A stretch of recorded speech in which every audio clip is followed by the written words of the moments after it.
204 kilometre square kilometre ரேடியஸுக்கு இருக்குது. அதாவது 265 மெட்ரிக் டன் அளவுன்னு சொன்னா யோசிச்சு பாருங்க. ஒட்டு மொத்தமா மண்ணை தூக்கி மண்ணார தூக்கி மண்ணுக்குள்ளதான் வைக்கணும். அதுக்கப்புறம் மன்னார் இருக்கு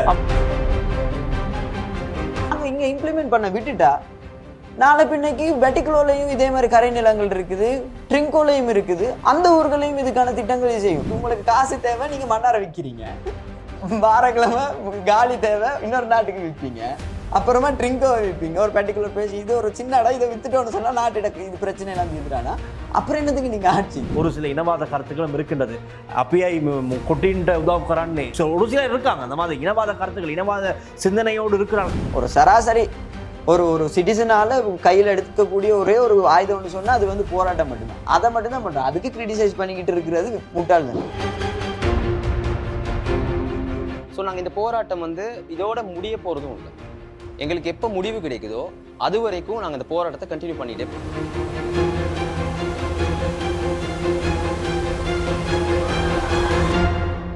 வவுனியா நகரிலிருந்து 18 கிலோமீட்டர் தொலைவில் அமைந்திருக்கின்ற 5 ஏக்கர் 9 பரப்பு நிலப்பரப்பை கொண்ட இந்த மாபெரும் காணி விற்பனைக்குள்ளது. அபிஷேக் சொல்லுங்கப்பா, இந்த போராட்டத்துக்கு, இந்த கருநில போராட்டத்தை பாடல்லையும் உங்களை காணக்கூடியதாக இருக்கு. அழகான ஒரு ரேப் இசை உண்டு, அந்த இடத்துல நீங்க பாடி காமிக்கிறீங்க. ஆனால் வரிகள் நீங்க எழுதுனது. சொல்லுங்க பாப்பா அபிஷேக், நீங்க எந்த இடம்? உண்மைக்கு உங்களோட சொந்த இடம்? என்னோட சொந்த இடம் வந்து காண்டி மலையகம். ஸோ மலையகத்தில் ஒருவருக்கு மன்னார் நடக்கின்ற போராட்டத்துக்கு என்ன தொடர்பு? இதில் எப்படி இணைஞ்சு கொள்றீங்க? ஃபர்ஸ்ட் ஆஃப் ஆல் இது நம்ம நாடு இல்லை. ஸோ மன்னார் வேற மலையகம் வேறன்னு பிரித்து பார்க்க இயலாது. மன்னாரில் ஒரு பிரச்சனைன்னு சொன்னால் அது மலையகத்தவங்களுக்கும் அது பிரச்சனை தான். அப்போது நான் வேற ஒரு ஒர்க் விஷயமா வந்திருக்கும் போது என் ஃப்ரெண்ட் எரிக் வந்து சொன்னார், இப்படி தான் ஒரு பாடல் வந்திருக்கு பண்ணுவோன்ட்டு. எனக்கு அந்த மைண்ட் செட்டே இருக்கல உண்மையிலுமே. ஸோ வந்து நிற்கிறப்போ தான் இந்த பிரச்சனைக்கான ஃபுல்லான, அதாவது ஆணிவேர்லேருந்து எல்லாமே சொல்ல போது இதை பண்ணலாமே. ஏன்னா இது இன்னொருத்தவங்க பக்கத்து வீட்டு பிரச்சனை இல்லை, இது என்னோட நாட்டுக்குள்ளே நடக்கிற பிரச்சனை. ஸோ நாங்கள் பேசாமல், இளைஞர்கள் ஆகிய நாங்கள் பேசாமல் வேற யாரும் இதை பற்றி எக்ஸ்பிரஸ் பண்ண போகிறா, யார் சொல்ல போகிறா அப்படின்ட்டு இந்த ஒரு ஜேர்னியை ஸ்டார்ட் பண்ணோம். அப்படி போராட்டத்துக்கு வந்து நிறைய விஷயம், அதாவது இதுக்கு A to Z ஸ்டார்ட் பண்ண இந்த ஆஸ்திரேலியன் கம்பெனிலேருந்து இப்போ வரைக்கும் என்ன நடந்துகிட்டு இருக்குதுங்கிறது வரைக்கும் எல்லாமே நாங்கள் அந்த போராட்டத்துலேருந்து பார்த்துட்டோம். ஸோ எங்களோட கருத்து என்னன்னா, கவர்மெண்ட் வந்து இந்த ஆட்சி முறை வந்து மக்களுக்கானதா இல்லைன்னா மக்கள் கவர்மெண்ட்டுக்காக இருக்கணுமா? அவங்கள தேர்ந்தெடுத்தது மக்களுக்கான நல்ல வழிமுறைகளை கொண்டு போகிறதுக்கு. ஆனால் இங்கே என்ன நடக்குது, நாங்கள் அட்ஜஸ்ட்மெண்ட் பண்ணி போக வேண்டியது இருக்குது. ஸோ அவங்க எப்படி சொல்கிறாங்க, நாங்கள் கேட்டுட்ருப்போம், இப்படிங்கிற ஒரு நிலைமை வந்துட்டு அதில். ஆக மொத்தம் பார்த்தா இப்போது ரீசெண்டாக கூட நாங்கள் வந்து ஜஃப்னாவில் போராடி இருந்தோம். நம்மளுக்கான இளைஞர் கூட்டம் வந்துக்கிட்டே தான் இருக்குது. ஸோ நாங்கள் இந்த போராட்டம் வந்து இதோட முடிய போகிறதும் இல்லை. எங்களுக்கு எப்போ முடிவு கிடைக்குதோ அது வரைக்கும் நாங்கள் இந்த போராட்டத்தை கண்டினியூ பண்ணிகிட்டே போவோம். நிச்சயமாக போராட்டத்தால் முடியாத எதுவும் இல்லை. இலங்கையில் ஒரு ஆட்சி மாற்றமே செய்கிறதுக்கு அறகலைய போராட்டம் எவ்வளோ வேலைப்பாடு பார்த்தது என்று நம்ம அனைவருமே அறிந்த ஒரு விடயம். அந்த மாதிரி தான் மன்னார்லையும் இப்படியான மக்களுடைய வாழ்வியலை இல்லாமல் செய்கின்ற, அதை அழிக்க நினைக்கின்ற இப்படியான திட்டங்களை நிறுத்தும் முகமாகத்தான் இந்த இளைஞர்கள் தொடர்ந்து போராட்டத்தில் ஈடுபட்டது மாத்திரமல்ல, இதை உலகளாவிய ரீதியில் மக்களுக்கு, அது தமிழ் பேசும் மக்களாக இருக்கலாம், ஏனைய மொழி பேசும் மக்களாக இருக்கலாம், அனைவருக்கும் இந்த பிரச்சனையை கொண்டு சேர்க்க வேண்டும். அதே போல இதில் இருக்கின்ற பாரிய பிரச்சனைகள், ஆழமான பிரச்சனைகள் மக்கள் புரிந்து கொள்ள வேண்டும். மன்னார் மக்களோடு சேர்ந்து ஏனைய பிரதேச மக்களும் இதற்கு எதிராக குரல் எழுப்ப வேண்டும், ஆதரவு குரல் கொடுக்க வேண்டும். இந்த திட்டங்கள் நிறுத்தப்பட்டு அந்த மண், அந்த மன்னார் மண், அந்த பூமி, அந்த நிலம் அமைதியாக இதுவரை எப்படி சுதந்திரமாக அழகாக செழிப்பாக இருந்ததோ அது தொடர்ச்சியாக அப்படி இருக்க வேண்டும். ஸோ பேசும் அரசியல்வாதிகள் முதலில் அதை செய்வதற்கான திட்டங்களை மேற்கொள்ளக்கூடியதாக இருக்கும். இத்தனை வருட கால அரசியல்வாதிகள் பல வருடம் கேட்டால் இத்தனை வருடம் அரசியலில் இருப்பதாக அவர்கள் பெருமையாக சொல்வார்கள். ஆனால் மன்னாரில் இத்தனை பிரச்சனை இருந்திருக்கின்றது, என்ன செய்தீர்கள் இதுவரை காலம்? அதைத்தான் கேட்க வேண்டும். மற்றதான் இப்போ பொதுவாக பார்க்க போனால் இது பற்றி தேடிக்கொண்டு நாங்கள் சென்றோம். ஏனால் மன்னார் தீவு 26 கிலோமீட்டர் நீளமும் 6 கிலோமீட்டர் அகலமும் கொண்டதாக இருக்கு. 140 சதுர கிலோமீட்டர் பரப்பை கொண்ட ஒரு தீவாக இருக்குது. ஸோ இந்த இல்மனைட் இந்த சம்பந்தமாக எடுக்க போனோம்னால் 400 கோடி கிலோகிராம் மணல் தோண்டப்பட வேண்டும் அப்படின்னு சொல்லுவாங்க. சரி, உண்மையா? அதாவது கிட்டத்தட்ட 265 ஸ்கொயர் கிலோமீட்டர் ரேடியஸுக்கு இல்மனைட் சாண்ட் வந்து அங்க இருக்கு ரைட்டா? அதை எடுக்கிறதுக்கு ஆமா. சோ இல்ல sorry 265 metric ton right. 204 kilometre square kilometre ரேடியஸுக்கு இருக்குது. அதாவது 265 மெட்ரிக் டன் அளவுன்னு சொன்னா யோசிச்சு பாருங்க. நீ ஒட்டு மொத்தமா மண்ணை தூக்கி மண்ணார தூக்கி மண்ணுக்குள்ளதான் வைக்கணும். அதுக்கப்புறம் மன்னார் இருக்காது. அப்ப அது எப்படி பாசிபிள் ஆகுங்கிறது தான் சரியா? அதாவது அங்க வந்து என்ன விஷயம்னு சொன்னேன். இப்ப நான் உங்களுக்கு புரியுற, அதாவது நான் ஒரு விஷயம் சொல்லணும்னு ஆசைப்படுற ஒரு விஷயம் வந்து, சராசரி வாழ்க்கையை வாழ்ந்துகிட்டு இருக்கக்கூடிய ஒரு சராசரி குடும்பஸ்தவனோ சராசரி இளைஞனுக்கோ இதை பத்தி கேள்விகள் எழுப்பிட்டு இருக்கிறதுக்கு நேரம் இருக்காது. அதுதான் இந்த அரசியல்வாதிகளோட புத்திசாலித்தனம், ரைட்டா? இப்ப நான் சும்மா ஒரு பேச்சுக்கு சொல்றேன், ஒரு 2 வீடு இருக்குது, ரைட்டா? இப்ப மன்னார்ல ஒரு 2 வீடு இருக்குது. இந்த வீட்டுல இருக்கிறவங்க ஒரு பாமர மக்களா இருக்கிறாங்க. அவங்களுக்கு ஒரு மந்த்லி வேஜஸுக்கு வேலைக்கு கூலி வேலைக்கு போகக்கூடிய ஒரு குடும்பமா இருக்குன்னு சொன்னா, அவங்க கிட்ட நீங்க ஒரு டைட்டானியம் சான்ஸுக்குள்ள இருந்து வார ஒரு மனுஷனா போயிட்டு ஒரு $2000 கொடுத்துட்டு உங்க வீட்டுல நாங்க ட்ரில் பண்ணலான்னா அந்த மனுஷன் விடுவாரா? விட மாட்டாரு. ஒரே ஒரு ட்ரில் மட்டும் பண்றோம், சாம்பிள் எடுக்கணும்னு $2000 கொடுக்குறோன்னு சொன்னா, எந்த ஒரு கூலி வேலைக்கு போற ஒரு மனுஷனுமே இதை பத்தின புரிதலுக்குள்ள வரவே மாட்டான். ஆனா அந்த ட்ரில் அவன் போடுறது அவன் பக்கத்து வீட்டுல இருக்கவனோட குடி தண்ணியை நாசமாக்குன்றது பத்தி அவனுக்கு தெரியாது. அவன் வீட்டையும் நாசமாக்கிறோம், அவன் பக்கத்து வீட்டையும் நாசமாக்கிறோம். இதனாலதான் இது இன்னைக்கு எல்லாருமே பேச வேண்டிய ஒரு பொருளா இருக்கு. ஏன்னு சொன்னா, இதை நாங்க இங்க இம்ப்ளிமெண்ட் பண்ண விட்டுட்டா நாளை பின்னைக்கு வெட்டிக்குளோலையும் இதே மாதிரி கரை நிலங்கள் இருக்குது, ட்ரிங்கோலையும் இருக்குது, அந்த ஊர்களையும் இதுக்கான திட்டங்களை செய்யும். அவங்களுக்கு இதுவே ஒரு காரணம், சுட்டி காட்டுறதுக்கு ஒரு காரணமாயிரும். மன்னார்ல அன்னைக்கு இப்படி இருந்தா அந்த மக்கள் ஏத்துக்கிட்டாங்க தானே, அப்புறம் மன்னாரே இருக்காது. அந்த ஊர்கள் தான் டயஸ்பராகி சொந்த நாட்டுக்குள்ளேயே டயஸ்பரா ஆக வேண்டிய நிலைமைக்குள்ள வந்து மெயினான வந்து உள்நாட்டு இவங்க வந்து இந்த ப்ராஜெக்டை கொண்டு வந்துட்டு உள்நாட்டில் வந்து 2.9% ப்ராஃபிட் கூடுன்னு சொல்லியிருக்காங்க. அது மட்டும் இல்லாமல் 106 உள்நாட்டு வேலை வாய்ப்புகள் கிடைக்கும்னு சொல்லியிருக்காங்க. அப்போ அவங்களோட ப்ராஃபிட்டை மட்டுமே பார்க்குறவங்க இப்போ இப்படி 38 இடத்துல ட்ரில் பண்ணியிருக்காங்களே, இதுதான் அவங்களோட டெவலப்மெண்ட்டா? மன்னாரே இல்லாம போயிட்டு மன்னார் டெவலப் ஆகி யாருக்காக? இல்ல, நான் கேட்கிறேன், ஒரு சிம்பிளான அரசியல்வாதிகள் ஏன் இவ்வளவுக்கு முட்டாள்களா இருக்கீங்கன்னு சத்தியமான தெரியல. அந்த ஊர் மண்ணை சார்ந்த மக்களுக்குன்னு ஒரு தொழில் இருக்கு. என்னது? மீன்பிடி, விவசாயம். நீங்க இந்த மாதிரியான ஒரு கார்பரேட் ரிலேட்டடான ஒரு ஜாப்பை கொண்டு அங்க இம்ப்ளிமெண்ட் பண்ணிட்டு ஒரு ஃபிஷர்மேனை கொண்டு அந்த வேலையை செய்யணும்னு சொல்றது எந்த வகையில நியாயமா இருக்கும்? நான் கேட்கறதுல லாஜிக் இருக்கா? ரைட்டா? நாங்க படிச்சிருக்கிறோம். எனக்கு உண்மையிலே நான் மன்னாரை சார்ந்தவன் கிடையாது. ஆனா அந்த அந்த அந்த மக்களோட புரிதலுக்குள்ள போனாதானே அது ஒரு ஒரு தலைமைத்துவமா இருக்கும். அவங்களுக்கு என்ன தேவை? அவங்களுக்கு நீங்க ஃபிஷரிஸ் ரிலேட்டடான ஒரு அபிவிருத்தியை கொண்டு வரீங்களா? சூப்பரு. ஒரு போர்ட்டை கொண்டு வரீங்களா? சூப்பரு. இதை விட்டுட்டு அவங்க லைஃபே ஏற்கனவே டிராஸ்டிக்கா இருக்குது. அதாவது கோவிடுக்கு அப்புறம் இன்னும் டிராஸ்டிக்கா இருக்கும்போது நீங்க மேலும் மேலும் கொண்டு வர இது அவங்களை அந்த இடத்த விட்டு மூவ் ஆன் பண்ண வைக்கிறதுக்கு ஏற்ற மாதிரி தான் இருக்கு. உங்களுக்கு இந்த நிலத்தை விட்டு அவங்களை வெளியே அனுப்பணும். மக்களை அந்த நிலத்தை விட்டு வெளியே அனுப்பிட்டு உங்களுக்கு அந்த மக்களோட நிலம் தேவை, நீங்க அப்பதான் லாபம் காண முடியும்.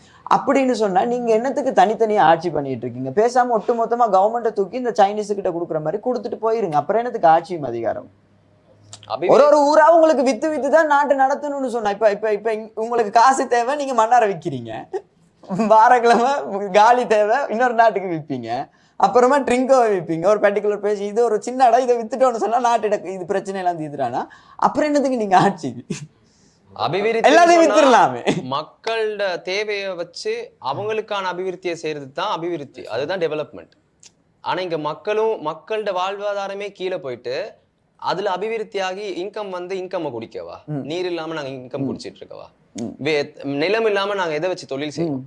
ஏன்னு சொன்னா அங்க இருக்கிற மக்கள் வந்து ஒயிட் கலர் ஜாப் பண்ற இதே நான் சொல்றேன்னு சொன்னா, இது வந்து வெளியே இருக்கக்கூடிய டிஸ்ட்ரிக்ட்ல இருக்கவங்க புரிஞ்சுக்கொள்ளணுன்றதுக்காக வேண்டிதான். ஒயிட் கலர் ஜாப் பண்ற ஆட்கள் கிடையாது. நாங்களாம் ஒயிட் கலர் ஜாப் பண்றோம்னு வச்சுக்காங்களேன். இல்லாதவன் அவன் எங்க வேலைக்கு போவான்?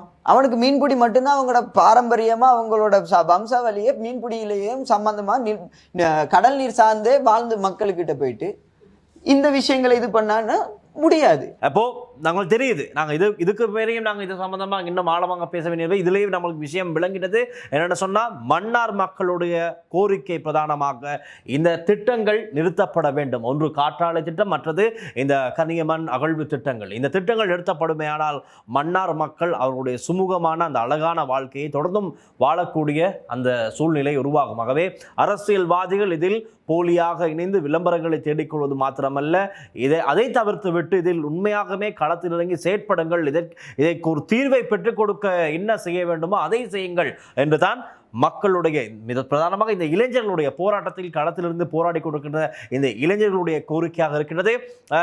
இந்த விடயத்தை சற்று உற்று நோக்குவோமாயின் எங்களுக்கு தெரியும், இது நல்லாட்சி காலம், அதற்கு முன்பதாகவே ஆரம்பிக்கப்பட்டிருக்கிறது. ஆகவே நல்லாட்சி அரசாங்கமும் இதற்கு பதில் கூறியாக வேண்டும். அதே போல கோட்டாபய ராஜபக்ச ஜனாதிபதி அவருடைய ஆட்சி காலத்திலும் இதற்கு செயற்பாடுகள் இடம்பெற்றிருக்கின்றது.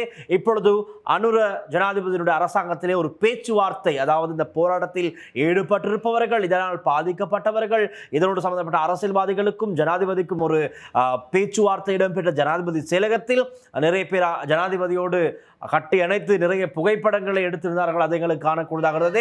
எது எப்படி இருப்பினும் மக்களுடைய வேண்டுகோள், மக்கள் கோருகின்ற இந்த நீதி அவர்களுக்கு கிடைக்க வேண்டும். நீங்கள் புகைப்படம் எடுங்கள், அது பிரச்சனை இல்லை. சமூக வலைத்தளத்தில் போடுங்கள், அது பிரச்சனை இல்லை. ஆனால் மக்களுக்கு ஒரு உரிய தீர்வினை பெற்றுக் கொடுக்குமாறு தான் மக்கள் கேட்டுக்கொள்கிறார்கள். பிரதானமாக எங்களோடு இருக்கின்ற இளைஞர்கள் கேட்டு நிற்கின்றார்கள்.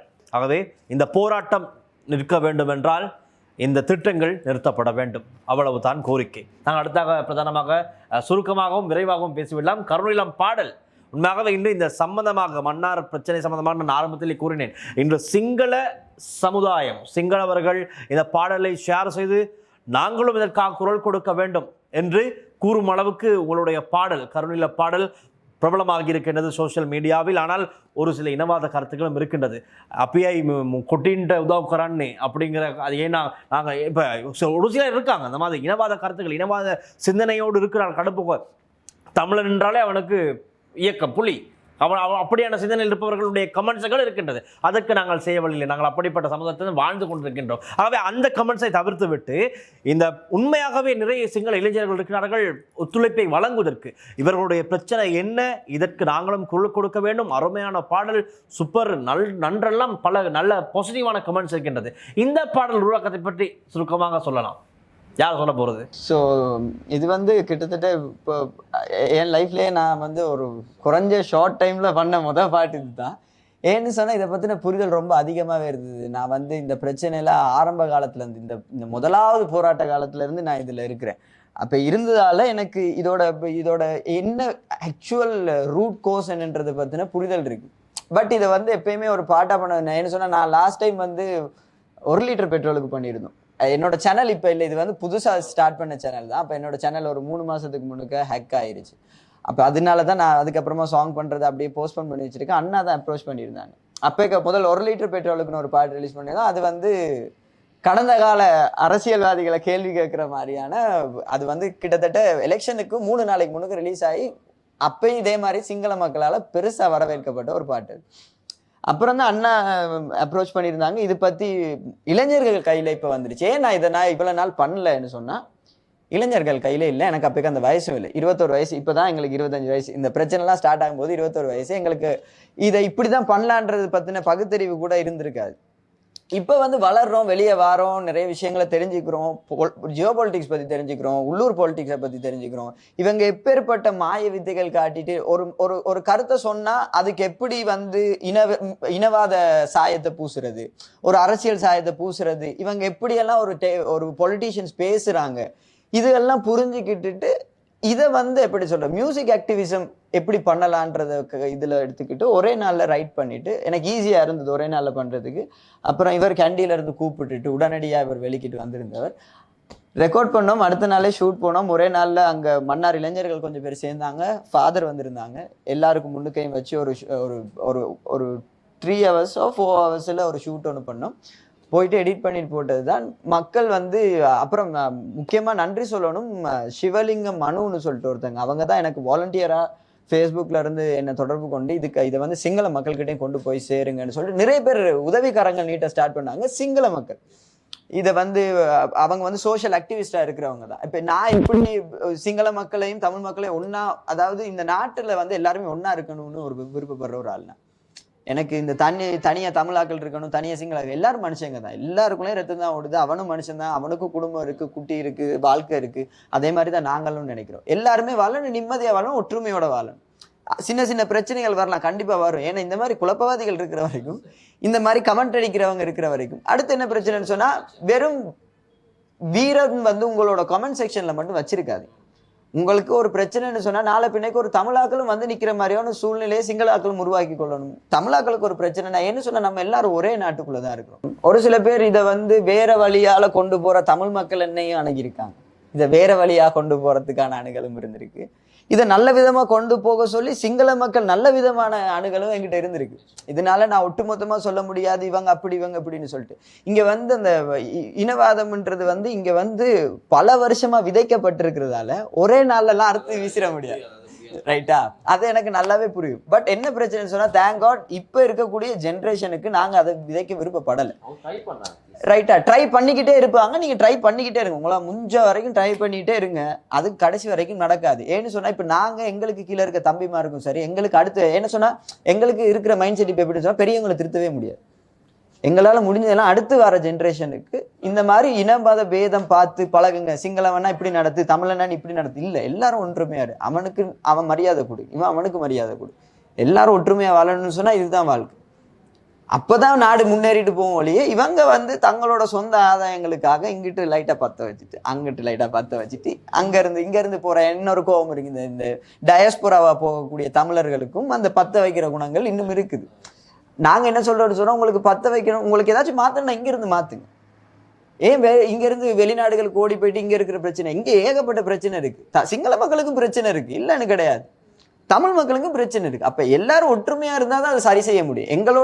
எங்களோட கோர் பிளானே அதுதான். ஒட்டுமொத்த ஸ்ரீலங்காவும் இதை பத்தின குரலை ஒரு நாளைக்கு எழுப்பாட்டும் போதுதான் கவர்மெண்ட்டுக்கு அது ப்ரெஷரா மாறும். ஒரு குறிப்பிட்ட மக்கள் மன்னாருக்குள்ள இருக்கிறவங்க மட்டும் கூன்னு 3 வருஷமா கத்துனேன், கேட்கவே இல்லை. இன்னைக்கு ஜனாதிபதி வந்து எங்களுக்கான ஒரு மாசத்துக்கான இதை செய்யற அளவுக்கு அது அடுத்து நிறைய பேர் நினைச்சிட்டு இந்த பாட்டு வைரல் ஆகுது. சீரியஸா சொல்ல போனா எங்களுக்கு இந்த ஃபேமஸ் ஆரெல்லாம் துளி கூட ஐடியாவும் கிடையாது. அப்படின்னு சொன்னா என்னென்னமோலாம் பண்ணிருப்போம். இப்பதானே உங்களுக்கே நீ தெரிய வருது. நான் 4 வருஷமா பண்ணிட்டு இருக்கேன். நான் எந்த இதுவுமே ப்ரொமோஷனுக்கு கூட எந்த இதுக்குமே வரமாட்டேன். இந்த ஒரு பிரச்சனையால தான் நான் கேமரா முன்னாடியே வந்து உட்காரேன். எனக்கு அதுல விருப்பமும் கிடையாது. துளி கூட என்னை சுத்தி இருக்கிற சர்க்கிள் அவ்வளவு பேருக்கும் தெரியும்.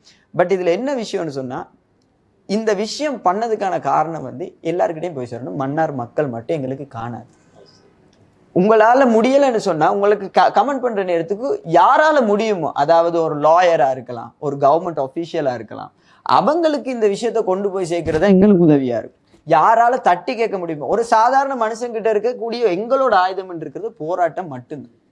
ஒரு சராசரி ஒரு சிட்டிசனால கையில் எடுக்கக்கூடிய ஒரே ஒரு ஆயுதம்னு சொன்னா அது வந்து போராட்டம் மட்டும்தான். அதை மட்டும்தான் பண்றோம். அதுக்கு கிரிட்டிசைஸ் பண்ணிக்கிட்டு இருக்கிறது முட்டாள் தான். உங்களால் முடியுதா, தயவு செஞ்சு அந்த இடத்துக்கு வந்துருங்க. அதுக்கான உதவிகளை பண்ணுங்க. நிறைய பேர் முன் வந்தாங்க. பாட்டு வந்து அதுக்கு சிங்கள லிரிக்ஸ் ஆட் பண்ண, அதனாலதான் சிவலிங்கம் மனு அக்காவுக்கு ரொம்ப நன்றி. அவங்க தான் சொன்னாங்க, நீங்க வந்து சிங்கள லிரிக்ஸ் ஆட் பண்ணுங்க, இது கண்டிப்பா எல்லாரும் போய் சேரணும்ட்டு. அவங்களே 1 டேக்குள்ள எனக்கு வந்து சிங்கள லிரிக்ஸும் அனுப்பி அதை இன்டர்பிரேட் பண்ணியிருந்தாங்க. டிரான்ஸ்லேஷன் பண்ணாம இன்டர்பிரேட் பண்ணி அதோட மையப்பொருளை அதோட கரு சிதையாத மாதிரி வடிவா எடுத்து தந்தாங்க. அதுக்கப்புறமா தான் நிறைய சிங்கள மக்களோட ஆதரவு தான் இருக்கு. சிங்கள மக்களோட ஆதரவு எங்களுக்கு பிடிச்சிருக்கு. தமிழ் மக்கள் மேலும் ஆதரவு கொடுக்கணும், எல்லா ஊர் மக்களும் ஆதரவு கொடுக்கணும். அப்பதான் நாளை பின்னைக்கு இது ஒரு உதாரணம் ஆகணும்னு நான் விருப்பப்படுறேன். நாளை பின்னைக்கு ஏதாச்சும் ஒரு வேற ஊருக்கு இப்படி ஒரு பிரச்சனையை நீங்க கொண்டீங்கன்னு சொன்னா, இப்படி எல்லா ஊரும் சேர்ந்து வந்து அடிப்பாங்க, எல்லாரும் கேள்வி கேட்பாங்க. சோஷியல் மீடியா கையில இருக்குது. எதுக்கு பயன்படுத்தணுன்றதை இப்பதான் புரிஞ்சிக்கணும்னு நினைக்கிறேன். இதுக்கு தான் சோஷியல் மீடியா. கமெண்ட் பண்ணுங்க, நீங்க வந்து தப்பா பண்றீங்களோ இது பண்றீங்களோ அது வேற பிரச்சனை. ஒரே ஒரு வேண்டுகோள் என்று சொன்னா, இந்த இனவாதத்தை தயவு செஞ்சு எந்த ஒரு அரசியல்வாதிகளும் திணிக்க ட்ரை பண்ணாதீங்க. அசிங்கமா இருக்கு, ரொம்ப அசிங்கமா இருக்கு. நமக்கு தெரியுதுல இன்னொரு பேக்ரவுண்ட் உண்டு. நம்மளை வச்சு சர்வதேசம் நம்மளோட வளங்களை சுரண்டுறதுக்கு முயற்சிக்கிறதுக்காக எங்களை வச்சு பயன்படுத்துற ஒரு சின்ன விஷயம் தான் இந்த இனம், மதம், சாதி, அவங்களோட வர்க்கம். ஆனா இதை பிரிச்சு கொண்டுதான் எங்களை எல்லாம் கொள்ளையடிக்க போறான். அதுதான் இப்ப நடக்குது. இதெல்லாம் ஏதோ ஒரு சர்வதேச அரசாங்கத்திட ஒரு திட்டம், அது ஒரு திட்டமிட்ட விடயம் தான். நான் ஓப்பனா சொல்லணும்னு சொன்னா, இதை பத்தி எல்லாம் எங்கட முன்னைய தலைவர்களுக்கும் இதெல்லாம் தெரியும். அவங்க போராடினது வந்து தனி இனத்துக்காக மட்டும் இல்லை, எங்களோட வளங்களை பாதுகாக்கிறதுக்காகவும் தான். அது ஒரு பெரிய பலம். இப்பதான் எங்களுக்கு தெரியுது நாங்க உணவுக்காக போராடுறோமோ இல்லையோ, ஆனா எங்களோட நிலத்துக்காக போராடுவோம். ஏண்டா நிலத்துல எங்களுக்கு எந்த அளவுக்கு வளங்கள் இருக்கு, நாங்க நிலம் எந்த அளவுக்கு முக்கியம், அதுதான் இந்த போராட்டத்தோட அடிப்படை. நிலத்துக்கான போராட்டம் தான் இது. எங்களோட நிலம் எங்கிட்ட தந்தீங்கன்னு சொன்னா எங்களுக்கான வாழ்வாதாரத்தை நாங்க பார்த்துக்கொள்வோம், நாங்க அங்க உருவாக்கி கொண்டு போவோம். உங்கள்கிட்ட வந்து நாங்க கேட்கல எங்களுக்கு இந்த அபிவிருத்தி வேணும், எங்களுக்கு இப்படி வேணும்னு சொல்லி. கஷ்ட காலத்திலையும் நல்லா வாழ்ந்த சமூகம் தானே அது. போர் நடந்த டைம்லயும் சரி, இந்த கொரோனா அதாவது பொருளாதார நெருக்கடி வந்த டைம்லயும் சரி, மன்னார் எப்படி இருந்துன்னு யாருக்காவது தெரியுமா?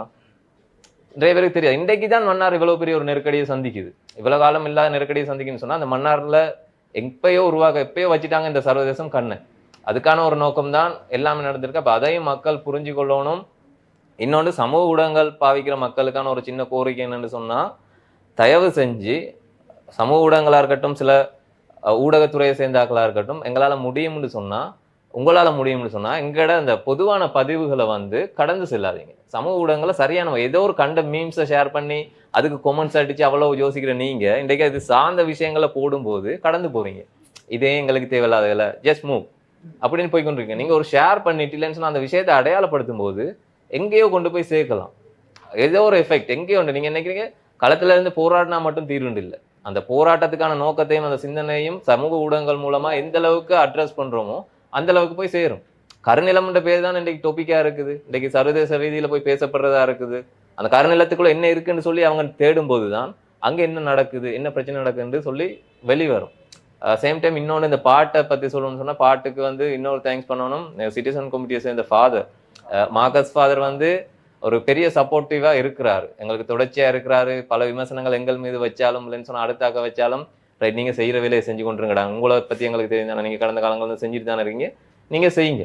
சில இடங்கள்ல அவங்களுக்கான ஒரு குழப்ப நிலை ஏற்பட்டாலும் அவர் ஆதரவா இருக்காரு. ஒரு பாட்டை நினைக்கிறேன், இந்த பாட்டு தொடங்குறதுக்கு முன்னுக்கு ஒரு 2 கிழமைக்கு முன்னுக்கே என்ன செய்வோம், பாட்டு ஒன்று தயாரிப்போம்னு கேட்டுக்கொண்டே இருந்தாரு. அப்ப எங்களுக்கும் அது கொஞ்சம் பின்தள்ளி போய்கொண்டே இருந்தது. அந்த யுத் வந்து ஆர்வமா முன் வந்த உடனே எங்களுக்கு ரைட் ஒரு பாட்டு ஒன்று தயாரிக்கணும், அந்த பாட்டு போய் சேர்ற இடம் சரியா இருக்கணும். ஜோசி இருக்கும்போது தான் எரிக் இப்போ மன்னாண்டு யோசிக்கும் போது நான் கூடுதலாக யோசிக்கிறது பெருமைப்படுத்தணுன்றதுக்காக இல்லை, எரிக்கு வந்து அந்த ஃபேமஸ் ஆகணுன்ற ஆசை இல்லை, ஆனா அந்த பாட்டை சரியான முறையில கொண்டு போய் சேர்க்கணும், நல்ல ஒரு பாட்டை வெளியே கொண்டு வரணுன்ற ஒரு தன்மை இருக்குது. அப்ப பாட்டு ஒன்று செய்யணும்னு சொன்னா ஓகே ப்ரோ செய்யலாம் அப்படின்னு சொல்லிட்டு பாட்டை தூக்கி அனுப்பிட்டாரு. பாட்டை அனுப்பினோடனே யாரா இருந்தாலும் ஒரு டிரெக்டர் ஃபீல்டில் இருக்கும்போது எரிக்கு இதை கொஞ்சம் சேஞ்ச் பண்ணுங்க, இதை கொஞ்சம் மாற்றுவோம், இது தேவையில்லை, அந்த ஒரு கதையே இல்லை. ரைட் இதுதான் பாட்டு, நாங்கள் செய்கிறோம், நீங்கள் வாங்க ஷூட்டிங் இந்த டேட்டில் போடுவோம், அவ்வளவுதான். அதுதான் அந்த பாட்டோட சக்ஸஸுக்கு மெயின் ரீசன். ஏண்டா ஒவ்வொருத்தருமே அந்த வழியை உணர்ந்ததால தான் ஈஸியாக செய்யக்கூடியதாக இருந்தது. இதன் பின்னணியில் வந்து ஜெருஷன், விஜிதன், எங்களோட வந்து அங்கே என்ன சொல்கிறது, அனோமிகா, ஸ்டெல்லா, இல்லைன்னு சொன்னால் டிலோஜன், அனுஷியா, நிறைய பேர் அதில் பேர் சொல்ல வந்து சப்போர்ட் பண்ண நிறைய பேர் அதுக்குள்ளே வந்து இருக்கிறாங்க. அவ்வளோ பேருக்கும் நாங்கள் முதலாவது நன்றி சொல்லணும். அந்த நாள் அதே மாதிரி இயற்கையை நேசிச்சா அந்த இயற்கை எங்களுக்கு சப்போர்ட் பண்ணணும்னு சொல்லுவாங்க. அந்த நாள் எங்களுக்கு இயற்கை பெரிய லெவலில் ஒரு சப்போர்ட் பண்ணிட்டேன் சொன்னா, அந்த லொக்கேஷனை நான் அதற்கு முதல் நாள் பார்த்துட்டு வீட்டை போறதுக்கு வரும்போது மலைக்கு இருட்டிட்டு, அப்போ எங்களுக்கு பயம் வந்து என்னன்னு சொன்னா, மழை வந்துட்டு இருந்தா அந்த வறண்ட நிலம் இருக்காது, அதுல தண்ணி கட்டிருமேன்னு சொல்லி ரைட் வீட்டை போயாச்சு. மழை வரையில அடுத்த நாள் வாரம் எப்படியும் சரியான வெயிலுக்கு நிக்க இல்லாது, அப்படி ஒரு கொடூரமான வெயில் இருக்கும். அந்த நாள் நாங்க ஷூட்டிங் ஸ்டார்ட் பண்ணி முடியும் வரைக்கும் வெயில் வரவே இல்லை. அப்ப இயற்கையை நேசிக்கிறோமோ அந்த அளவுக்கு அந்த இயற்கையும் எங்களுக்கு ஒரு பெரிய சப்போர்ட்டிவா இருந்தது. இயற்கையை நேசிச்சோம்னு சொன்னா ரைட் அதுக்கான போராட்டம் தானே, எங்களோட இயற்கையை பாதுகாக்கிறதுக்கு செய்யற போராட்டம் தானே இது. இயற்கையால தான் நாங்களும் வெளியே வந்திருக்கோம். என்ன ஒரு விஷயம் ரொம்ப நன்றி. என்ன விஷயம்னு சொன்னா, இது வரைக்கும் நான் கிட்டத்தட்ட ஒரு 6-7 பாட்டு சொந்த பாட்டுகள் கவர் சாங்ஸ் அப்படி எல்லாம் ரிலீஸ் பண்ணிருக்கேன். இதுலயுமே மீடியாஸை அப்ரோச் பண்ணவே மாட்டேன். இது வந்து முதல்ல உங்களுக்கு லங்காஸ்ரீ ஆக்களுக்கு முதல்ல நன்றி. நான் வந்து எல்லாருக்குமே மெயில் பண்ணியிருந்தேன், பொய் சொல்லல, நிறைய பேருக்கு மெயில் பண்ணியிருந்தேன். உங்களுக்கு அனுப்புகிற அந்த பிடிஎஃப் அந்த டாக்குமெண்ட்ஸோட சேர்த்துட்டு நிறைய பேருக்கு பர்சனலாகவே மெயில் பண்ணியிருந்தேன். எனக்கு தெரிஞ்சு நீங்கள் தான் முதலாவது என்னை அப்ரோச் பண்ணது. அப்புறம் சில பாட்காஸ்டர்ஸ் எல்லாம் அப்ரோச் பண்ணியிருந்தவங்க, நீங்கள் தான் முதல்ல அப்ரோச் பண்ணியிருந்தீங்க. ரொம்ப நன்றி. நான் நினைக்கிறேன் இதுதான் ஒரு கலையோட உண்மையான வடிவம். அந்த காலத்துலேருந்து இப்போ வரைக்குமே இந்த மாதிரியான விஷயங்களுக்கு தான். அதுக்கப்புறமா இந்த பணம் உள்ளுக்க வந்துட்டு சோஷியல் மீடியா ட்ரெண்டு, அப்புறமா அதுக்குள்ளே இன்ஃப்ளூயன்ஸ் பண்ணுறது, ஃபேமு, அது இதுன்னு சொல்லிட்டு அதுக்குள்ளே நான் பெருசா நீ பெருசா, இந்த ஆர்டிஸ்ட் அப்படி அந்த ஆர்டிஸ்ட் அப்படின்னு சொல்லிட்டு இதுக்குள்ளே அதையும் ஒரு பிஸ்னஸ் ஆக்கிட்டாங்க. என்னைக்கு அதை பிஸ்னஸ் ஆக்குனாங்களோ அன்னையிலேருந்து அதனால தான் எனக்கு அந்த விருப்பமே இல்லை. இவங்களோட யாரு கூடயுமே நம்ம போட்டி போடக்கூடாது, போட்டி போட பிரயோசனம் இல்லை. ஏன்னா பாரெல்லாம் குப்பை மாதிரி தான் இருக்கும். இது ஒரு உதாரணமா எல்லாரும் எடுத்துக்கிட்டா இதுதான் மியூசிக் ஆக்டிவிசம். இந்த மாதிரி விஷயங்கள் எடுத்துக்கோங்க, கொமர்ஷியலாகவும் பண்ணுங்க, மக்களுக்கு தேவையான டைம்ல மக்களுக்கு தேவையானதும் பண்ணுங்கன்றது என்னோட கருத்து. ஸோ நீண்ட நேரமாகவே நாங்கள் முதலில் இந்த போராட்டம், மக்களுடைய போராட்டம் எதற்கானது, இதற்கு மக்களுடைய நிரந்தர கோரிக்கை என்ன, இவர்களுடைய உண்மையான கோரிக்கை என்ன, இதற்கு அரச தரப்பிலே என்ன செய்யலாம் என்பதை தாண்டி இந்த திட்டங்கள் அங்கு மேற்கொள்ளப்பட்டால் இன்னும் என்னென்ன ஆபத்துக்கள் வரும், இதில் எந்தெந்த தரப்பினர் பாதிக்கப்படுவார்கள் என்பது தொடக்கம் மிகவும் ஆழமாக நாங்கள் பேசியிருக்கின்றோம். ஒரு பாடலுக்கு சொந்தக்காரர்கள் மாத்திரமல்ல, ஒரு பாடல் மூலமாக போராடி கொண்டிருக்கின்ற இளைஞர்கள் மூவர் தான் இன்று எம்முடைய கழகத்தில் இந்த நேர்காணலோடு இணைந்திருந்தார்கள். ஆகவே மன்னார் போராட்டம், கருநில போராட்டம் ஒரு பாடல் மூலமாக உலகறிய செய்து, அது மாத்திரமல்ல களத்திலிருந்தும் போராடி கொண்டிருக்கின்ற பல பேர் இருக்கின்றார்கள். அவர்களுடைய பிரதானமாக இருக்கின்ற எங்களுடைய 3 இளைஞர்கள் சந்தித்து இந்த நேர்காணலை செய்த கிடைத்துமே எங்களுக்கும் மகிழ்ச்சியாக இருக்கின்றது. உண்மையாகவே இளைஞர்கள் நினைத்தால் பாரிய எந்த ஒரு மாற்றத்தையும் நிகழ்த்தலாம். ஆனால் இன்று எங்களுடைய இலங்கை நாட்டை எடுத்துக்கொண்டால் இளைஞர்கள் என்று பார்க்கும்போது ஒவ்வொரு இளைஞர்கள் ஒவ்வொரு விதமான பாதைகளில் பயணித்துக் கொண்டிருக்கிறார்கள். பெரும்பாலும் பார்த்தால் ஒரு தீய வழியில் தான் செல்வதை எங்களால் அவதானித்துக் கொள்ளக்கூடியதாக இருக்கிறது.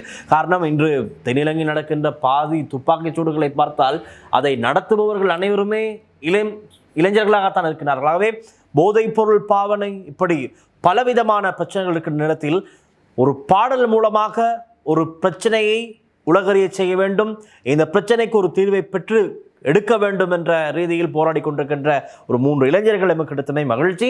தொடர்ந்தும் போராடுங்கள், போராட்டத்திற்கு நிச்சயமாக ஒரு வெற்றி கிடைக்க வேண்டும். ஒரு பொறுப்பு வாய்ந்த ஊடகமாக நான் நினைக்கின்றேன், நான் சரியானது செய்திருக்கின்ற இந்த நேரத்தில் உங்கள் 3வரையும் நேர்காணல் செய்து அதில் மக்களுக்கு கொண்டு போயிட்டு சேர்ப்பது. ஆகவே தொடர்ந்தும் இந்த மன்னார் விவகாரம் சம்பந்தமாக பேசு பொருளாக இருக்கின்ற இந்த விடயம் சம்பந்தமாக எங்களுடைய ஊடகத்தின் அவதானமும் தொடர்ச்சியாக இருக்கும். அடுத்து என்னென்ன நிலை, இப்பொழுது 1 மாத காலம் தற்காலிகமாக நிறுத்தப்பட்டாலும் மீண்டும் இது ஆரம்பிக்கக்கூடிய வாய்ப்புகள் இருக்கின்றது. மக்களுக்கு சென்று மூளைச்சலவை செய்து இல்லை இது இப்படி அல்ல, இதிலிருந்து இவ்வளவு நன்மைகள் வரும் என்றெல்லாம் சொல்வதற்கான வாய்ப்புகளும் இருக்கின்றது. ஆகவே எது சரி எது பிழை என்பதை நன்கு அவதானித்து ஆராய்ந்து உங்களுக்கு நாங்கள் வழங்க தயாராக இருக்கின்றோம். ஆகவே மீண்டும் உங்கள் 3க்கும் நன்றிகளை தெரிவித்துக் கொண்டு நாமும் இந்த நேர்காணலை இவ்வாறு நிறைவு செய்து கொள்கின்றோம். ஒளிப்பதிவாளர் லிசிகரன் மற்றும் விஜயகுமாருடன் நான் டில்ஷான் வின்சன், லங்கா செய்திகளுக்காக. தொடர்ந்தும் லங்கா ஸ்ரீயுடன் எழுதுங்கள், மக்கள் பிரச்சனைகளை சுமந்து மற்றும் ஒரு நேர்காணல் நிகழ்ச்சியுடன் நாங்கள் உங்களை சந்திக்கின்றோம். நன்றி, வணக்கம்.